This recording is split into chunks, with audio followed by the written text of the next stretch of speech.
तो hello everyone, मैं हूं आशिका सिन्हा और स्वागत है आपका स्कूल शिक्षा के इस ऑनलाइन लर्निंग प्लेटफॉर्म पे।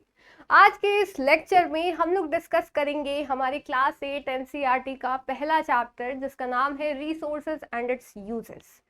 तो हमने जो हमारी एनसीईआरटी सीरीज शुरू की है ये आपको 10 से 15 मिनट में पूरे चैप्टर्स या जो इम्पोर्टेंट टॉपिक्स है वो रिवाइज करने में हेल्प करेगा।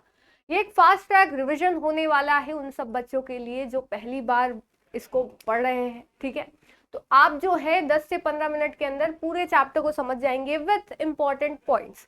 इससे बाहर आपके एग्जाम में नहीं पूछेगा, चाहे वो सीएचएस का एग्जाम हो, सैनिक स्कूल का एग्जाम हो या फिर आरएमएस का एग्जाम हो क्लास 9th के लिए। तो चलिए बिना किसी देरी के स्टार्ट करते हैं। जैसा कि आपको पता है पार्ट 1 तो ऑलरेडी एनसीईआरटी के थ्रू, पार्ट 2 भी रिलीज कर दिया गया है, तो हम लोग पार्ट 1 के साथ साथ पार्ट 2 को भी कवर करेंगे।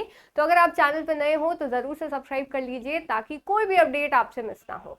तो बिना किसी देरी के स्टार्ट करते हैं चैप्टर को। सबसे पहले यहाँ पे शब्द आता है नेचुरल रिसोर्सेज या फिर प्राकृतिक संसाधन। नेचुरल रिसोर्सेज जो है वो सिंपल सा मतलब होता है, या मैं अगर सिर्फ रिसोर्स संसाधन की बात करूं तो एक संसाधन क्या होता है? रिसोर्स वो होता है जो आपकी नीड्स को सेटिस्फाई करे, आपकी जरूरतों को पूरा करे। तो अगर ये मुझे यहाँ लिखना है और ये पेन मुझे यहाँ लिखने में सहायता कर रहा है तो ये एक रिसोर्स हो गया। ठीक है, इस चीज को ध्यान रखिएगा। लेकिन नेचुरल रिसोर्स कोई चीज तब होती है जब वो हमें नेचर से मिल रही हो। तो क्या ये एक नेचुरल रिसोर्स है? नहीं, हमें ये नेचर से नहीं मिल रहा। तो नेचुरल रिसोर्स क्या हो सकता है? जैसे वाटर है ना, हमारी प्यास बुझाती है, कपड़े धुलने में, बर्तन धुलने में, हर चीज में हेल्प करती है ना, हमारे जीवन के लिए भी जरूरी है। एयर हो गया, सॉइल हो गया, ठीक है, फिर आपका माउंटेन्स हो गए, हर एक चीज हमारे लिए नेचुरल रिसोर्स है। तो अगर चैप्टर को स्टार्ट करें तो सबसे पहले तो ये टॉपिक्स हम लोग यहाँ पे समझने वाले हैं कि अलग अलग नेचुरल रिसोर्स क्या होते हैं, कैसे कैसे नेचुरल रिसोर्स प्राकृतिक संसाधन जो है बटे हुए पूरे भारत या पूरे विश्व में, या हम लोग ओवर एक्सप्लॉइटेशन, जैसे आपके दो तरह के रिसोर्सेज होते हैं ना, एक रिन्यूएबल और एक नॉन रिन्यूएबल, यानी एक नवीकरणीय एक गैर नवीकरणीय। तो जो गैर नवीकरणीय है, जो वापस से नहीं आ सकता, जो हमारे पास सीमित मात्रा में है, लिमिटेड मात्रा में है, तो वो वापस नहीं आ सकता, तो उसका ओवर जो यूज हो रहा है उसके ऊपर यहाँ पे हम लोग चर्चा करने वाले हैं। ठीक है, तो सबसे पहले यहाँ समझते हैं कि नेचर एक रिसोर्स कब बनता है? जब नेचर हमारी जरूरतें पूरे करने लगे। लेकिन हर चीज जरूरत से नहीं होती, जरूरत पूरी कर रहा हो और साथ साथ 3 कंडीशंस जब नेचर पूरी करता है तब उसको हम लोग नेचुरल रिसोर्सेस बोलते हैं। जिसमें सबसे पहली जरूरत है टेक्नोलॉजिकली एक्सेसिबल होना, यानी तकनीकी रूप से सुलभ। मान लीजिए कोई ऐसा प्लैनेट है जो बहुत दूर है लेकिन वहां पे ढेर सारा पानी है। अब पानी तो हमारा रिसोर्स है, लेकिन वहां जाने के लिए हमारे पास कोई टेक्नोलॉजी नहीं है कि इतनी दूर हम लोग पृथ्वी से जा सके। तो क्या वो टेक्नोलॉजिकली एक्सेसिबल हुआ? नहीं, तो वो एक रिसोर्स नहीं कहा जाएगा। नेक्स्ट आते हैं इकोनॉमिकली फिजिबल, यानी आर्थिक रूप से व्यवहार्य होना चाहिए। मतलब क्या है कि मान लीजिए हमारे पास टेक्नोलॉजी आ भी गई उस प्लैनेट तक जाने की, लेकिन क्या प्रॉब्लम आ गई कि उसमें एक देश का पूरा पैसा चला जाएगा। तो क्या वो देश वहां जाएगा? ऑफ कोर्स नहीं जाएगा, क्योंकि एक चीज के बदले आप पूरे देश को दांव पे नहीं लगा सकते। तो वो इकोनॉमिकली फिजिबल नहीं हुआ। आगे बात करते हैं कल्चरली एक्सेप्टेबल। मान लीजिए किसी धार्मिक स्थल के नीचे, जो कि बहुत ही पवित्र धार्मिक स्थल है, सारे लोग उसको मान रहे हैं, उसके नीचे पेट्रोल मिलता है आपको, पेट्रोलियम। तो उसको, उस धार्मिक स्थल को हटा के क्या उसको निकाला जाएगा उस पेट्रोल को? ऑफ कोर्स नहीं निकाला जाएगा, क्योंकि वो कल्चरली सही नहीं होगा, एक्सेप्टेबल नहीं होगा। तो इस कारण से तीनों ही कंडीशन जब फुलफिल होती है तब जाके नेचर को नेचुरल रिसोर्स यानी प्रकृति को प्राकृतिक संसाधन माना जाता है। ठीक है, इसको याद रखिएगा। आगे चलते हैं। 3 तरह के रिसोर्स होते हैं। ठीक है, एक एसेंशियल फॉर लाइफ, एक सोर्स फॉर मटेरियल्स, एक सोर्स फॉर एनर्जी। जैसे मैं बात करूं पानी की और एसी की, एसी भी हमारी जरूरत पूरी कर रहा है और पानी भी। तो क्या ये जो एसी है ये हमारे जीवन के लिए जरूरी है? कई लोगों के घर में एसी नहीं होता, कूलर होता है, फैन होता है, वो फिर भी जीवित है। लेकिन पानी हर किसी को नहीं मिलेगा तो वो जीवित नहीं रह पाएगा। तो कुछ ऐसे संसाधन होते हैं जो हमारे जीवित रहने के लिए जरूरी होते हैं, जैसे एयर, वाटर, सॉइल। ठीक है, फिर आते हैं मटेरियल जिससे कोई चीज आप बना सकते हो, जैसे वुड, मार्बल, कोल, गोल्ड। और कुछ ऐसे रिसोर्सेज होते हैं जो आपके एनर्जी के लिए यूज होते हैं, जैसे सनलाइट एनर्जी, सोलर एनर्जी से आप बिजली बना सकते हो, विंड एनर्जी से भी। पेट्रोलियम आपका हर जगह यूज हो रहा है गाड़ियों में, ठीक है, वाटर आप यूज करते हो हाइड्रो इलेक्ट्रिसिटी जनरेट करने के लिए। तो ये आपके कैटेगरीज ऑफ रिसोर्सेज है, ठीक है। आगे बात करते हैं, दो तरह के रिसोर्स आपके, एक रिन्यूएबल और एक नॉन रिन्यूएबल, नवीकरणीय और गैर नवीकरणीय। रिन्यूएबल जो हमारे पास वापस से आते रहते हैं एक सीमित समय के दौरान, ठीक है, जैसे आपका सोलर एनर्जी हो गया, विंड एनर्जी हो गया, फॉरेस्ट हो गया, वाटर भी रिन्यूएबल रिसोर्स है, ये याद रखिएगा। नॉन रिन्यूएबल रिसोर्स की बात करें तो लिमिटेड होते हैं, लाखों साल में बनते हैं और एक बार अगर ये खत्म हो गया तो दोबारा नहीं आएगा। जैसे कोयला, कोयला भारत के पास मात्र 50 साल के लिए ही है, उसके बाद ये आपकी बुक में लिखा है 50 साल के लिए ही कोयला बचा है, इसके बाद कोयला नहीं है हमारे लिए, ठीक है, तो ये ध्यान रखिएगा।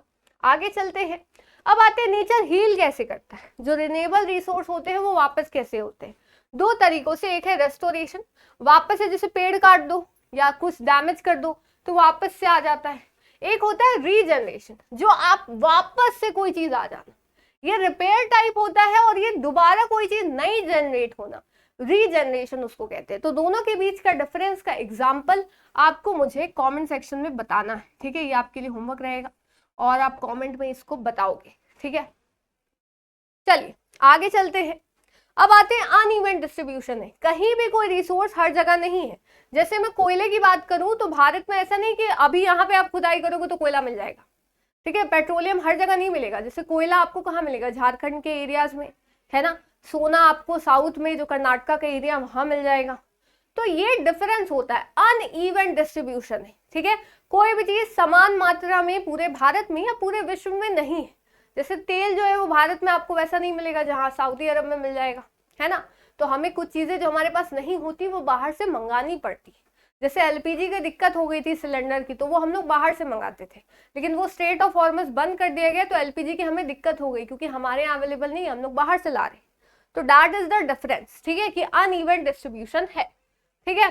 अब आते हैं रिसोर्स में जो जैसे कई जगह पे जहां भारत में रिसोर्सेज मिलते हैं, जैसे कोयला मिल गया, कहीं पे आयरन मिल गया, ठीक है, कहीं पे सोना मिल गया, तो वहां पे इंडस्ट्रीज लगती, उद्योग लगते। उस उद्योग लगने के कुछ बेनिफिट होते हैं, कुछ आपके कॉस्ट होते हैं, प्रोज और कॉन्स आप कह सकते हैं, फायदा भी है नुकसान भी है। फायदा क्या है कि वहां पे एम्प्लॉयमेंट आ जाती है, इंडस्ट्री लगती है तो नौकरी मिल जाती है, वहां पे डेवलपमेंट होने लगता है, वो शहर बनने लगता है, और क्वालिटी ऑफ लाइफ, वहाँ स्कूल हॉस्पिटल सारी चीजें बनने लगती हैं। बाद में बात करें, लोकल पीपल को वहां से जाना पड़ता है क्योंकि बड़े एरिया में आपका उद्योग लगेगा, है ना, इससे फ्यूचर जनरेशन को भारी इंपैक्ट पड़ता है क्योंकि बहुत पॉल्यूशन होता है। तो ये एक प्रॉब्लम हमें देखने को मिलती है, ठीक है। आगे चलते हैं, तो टेंशंस ओवर रिसोर्स, कभी कभार एक आपके एरिया में रिसोर्स के कारण आपको टेंशन देखने को मिल सकती है। जैसे कावेरी नदी है, तो वो नदी हर एक स्टेट से होके, जिस स्टेट से होके गुजर रही है, उन स्टेट को उनका पानी चाहिए, लेकिन हमें एक कन्फ्लिक्ट देखने को मिलता है कावेरी नदी के लिए। आप देखोगे कावेरी नदी कुछ इस तरीके से चलती, ठीक है, तो आपका केरला, कर्नाटक, तमिलनाडु, पुदुचेरी को इम्पैक्ट करती है, जिसके कारण यहाँ पे कन्फ्लिक्ट हो गया था, ठीक है। तो ये आपको याद रखना है, कावेरी नदी यहाँ पे दिखाया जा रहा है, ठीक है। अभी कौन सा डैम है आप मुझे जरूर बताइएगा, मैं आपको बता ही देती हूँ, मेट्रो डैम है ये तमिलनाडु में, जो कावेरी नदी के ऊपर बना है, ठीक है, मेट्रो डैम जो कि तमिलनाडु में है, ये आप नोट कर सकते हैं। एक और डैम की बात की गई है, डैम नहीं है वो फॉल्स है, दूध सागर फॉल्स गोवा में है, उसकी फोटो नहीं ऐड है यहाँ पे, तो आप इसको बस याद रखिएगा, दूध सागर वाटरफॉल कहाँ है, आपकी गोवा में, ठीक है। चलिए आगे चलते हैं, अब आते हैं इंटरनेशनल रिसोर्स शेयरिंग। बहुत समय से ही हम लोग जो है रिसोर्स को शेयर करते हैं। जैसे भारत की एक स्टील हुआ करती थी, वुड स्टील, तो वो बहुत प्रचलित थी, ठीक है। अभी भी जैसे हमारा जो पानी है, ब्रह्मपुत्र नदी है, वो आपका तिब्बत से होता हुआ भारत में एंटर करता है, फिर बांग्लादेश जाता है, फिर वहां से आगे चला जाता है, ठीक है। तो जो ओरिजिनेट होता है तिब्बत में, उसको यार्लंग सांगपो कहा जाता है, ये नाम याद रखिएगा, ये आपसे एग्जाम में पूछा जा सकता है। चलिए आगे चलते हैं, अब आते हैं एक और चीज जिसको कहते हैं नेचुरल रिसोर्स कर्स, और इसका एक और नाम है पैराडॉक्स ऑफ प्लेंटी। क्या कहते हैं, पैराडॉक्स ऑफ प्लेंटी। कई ऐसे देश होते हैं ना जहाँ ढेर सारे रिसोर्सेज होते हैं, लेकिन वहाँ की गवर्नमेंट या वहाँ के लोग उतना एफर्ट नहीं लगाया उन्होंने वहाँ पे इंडस्ट्रीज बनाने के लिए, जिसके कारण वो उतना डेवलप नहीं कर पाए। जैसे अफ्रीका, वहाँ काफी ज्यादा नेचुरल रिसोर्स है, लेकिन उन्होंने उतने रिसोर्स नहीं बनाए जिसके कारण वो उतना डेवलपमेंट नहीं हो पाता। तो ये एक प्रॉब्लम है, ठीक है। तो इसी को पैराडॉक्स ऑफ प्लेंटी कहते हैं या फिर नेचुरल रिसोर्स कर्स। क्या भारत इस कर्स में आता है? नहीं, भारत के पास जितने रिसोर्सेज है उसने उतने ही इंडस्ट्री लगाई। And thanks to our first prime minister mister Jawaharlal Nehru, जिन्होंने सेकेंड 5 ईयर प्लान में इंडस्ट्रीज पे बहुत ज्यादा जोर दिया था।